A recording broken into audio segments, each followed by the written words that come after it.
Hello everyone. In this video, I'll show you how to fix the Ricochet Anti-Cheat blocking the launch of Call of Duty on Windows. First, try turning off memory integrity. This Windows security feature can sometimes conflict with the Ricochet Anti-Cheat driver. Press the Windows key, type Core Isolation, and open it from the search results. Turn memory integrity off, then restart your computer. After your PC starts again, launch the game and check if the problem is fixed.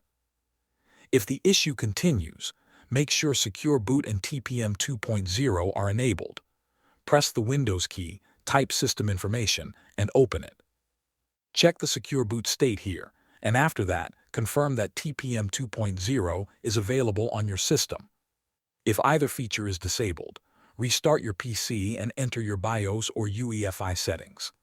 Enable Secure Boot and your motherboard's TPM option, which may be listed as FTPM on AMD systems or PTT on Intel systems. Save the changes and restart Windows. Next, close any programs that may interfere with the anti-cheat. Controller emulators, hardware monitoring tools, RGB software, overlays, or other background applications can prevent the game from launching. Close these programs using Task Manager before starting the game. Finally, verify your game files. Open Steam or Battle.net, find Call of Duty in your library, and use the Verify Integrity of Game Files or Scan and Repair option. Let the process finish, then launch the game again. Thanks for watching.